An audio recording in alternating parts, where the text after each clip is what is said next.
భూ బాధితుల నుంచి వినతి పత్రాలు స్వీకరిస్తామని ప్రభుత్వం ప్రకటించడంతో పెద్దిరెడ్డి అనుచరులు సాగించిన అరాచకాల్ని వెలుగులోకి తెచ్చారు. మా భూమిని కబ్జా చేసేదని చూస్తున్నారు సార్. నా భూమిలోకి వచ్చేదానికి ఆయన పర్మిషన్ తీసుకొని రావాలని చెప్పి మాట్లాడతారు సార్. తాలుబొట్టు తెంచేసి వల్గర్ మాటలు మాట్లాడి వల్గర్ శాసనలు అంతా చేస్తున్నారు సార్. నా భూమిని పెరుక్కొని పాత బుక్కులు పెరుకున్నాడు.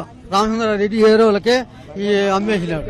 9 ఎకరాల 90 సెంట్లు పడుస్తానని చెప్పి నేను భయపెట్టేస్తాను. మాకుండే ల్యాండ్స్ కూడా వేరే వాళ్లకు దొంగ 50 రూపీస్ స్టాంప్స్ సృష్టించి పాస్బుక్ ఇచ్చి మళ్ళా దొంగ పత్రాలు సృష్టించారు సార్. భూమిని కబ్జా చేసేసినారు సార్. వాళ్ళు కాంపన్సేషన్ ఇస్తానని జగన్ ఇండ్లు 2 ఇస్తామంటారు సార్. అది అపార్ట్మెంట్ లో 5 కోట్లు ఇచ్చేసి మేము ఆ 2 ఇండ్లు తీసుకోమంటారు చెప్పండి. మా నాన్న చనిపోయినాడు. మాకు చెప్పబెట్టకుండా మా భూమిని లాక్కొని కొడుతున్నారు. మేము అక్కడ వెళ్తే కొడుతున్నారు వాళ్ళు. ఆన్లైన్ మట్టుకు మా నాన్న పేరు మీద అన్ని ఉన్నాయి, కానీ వాళ్ళు మాకు ఇవ్వడం లేదు. మేము భూమి లేదని చెప్పి మా సరిహద్దులు మార్చేసినాడు. మీ వల్ల ఏమైతుందో చేసుకోబండి, చంపేస్తాం, బొగిడితే పూర్తి చేస్తాం.